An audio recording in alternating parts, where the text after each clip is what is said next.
नमस्कार. डे 3च्या व्हिडिओमध्ये तुम्हा सर्वांचं मनपूर्वक स्वागत. आजचा माझा डे 3 टास्क पूर्णपणे कंप्लीट झालेला आहे आणि आजचा हा छोटासा व्हिडिओ तुम्हाला एक छोटा मेसेज देण्यासाठी मी रेकॉर्ड करत आहे.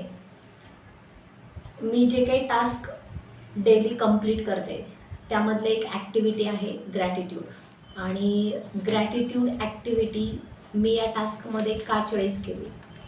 ग्रॅटिट्यूड मीन्स कृतज्ञता. कृतज्ञता म्हणजे धन्यवाद. आणि आपल्या डे टू डे लाईफच्या लँग्वेजमध्ये जर बोलायला गेलं तर थँक्यू.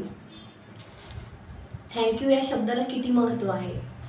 ज्यावेळेस आपण छोट्या कामापासून मोठ्या कामापर्यंत प्रत्येक गोष्टीला धन्यवाद देतो, तर या धन्यवादाचे या ब्रह्मांडामध्ये युनिवर्समध्ये काही व्हायब्रेशन्स आहेत आणि इन सायंटिफिक वे जर आपण व्हायब्रेशन्स चेक केले तर हायेस्ट फॉर्म ऑफ व्हायब्रेशनमध्ये ग्रॅटिट्यूडचे व्हायब्रेशन फर्स्ट प्रायोरिटी बेसमध्ये येतात आणि सेकंड वन इज अनकंडिशनल लव.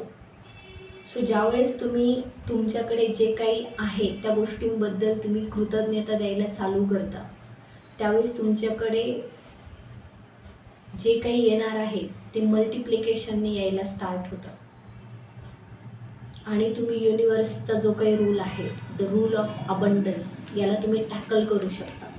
त्यामुळे आपल्या दररोजच्या दैनंदिन जीवनामध्ये आपण जे काही अन्न खातो, ज्या लोकांसोबत आपण बोलतो, ज्या काही वस्तूंचा आपण वापर करतो, सकाळी उठल्यापासून रात्री झोपायला जाईपर्यंत आपल्या वापरात येणाऱ्या प्रत्येक गोष्टीला आपण धन्यवाद द्यायला पाहिजे.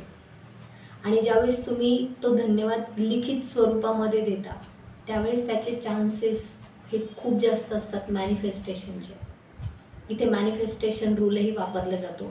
म्हणून मी ग्रॅटिट्यूड जर्नल ही ॲक्टिव्हिटी आवर्जून माझ्या टास्कमध्ये इन्क्लूड केली आहे आणि नक्कीच तुम्हीही ग्रॅटिट्यूडचा वापर तुमच्या दैनंदिन जीवनामध्ये करून बघा.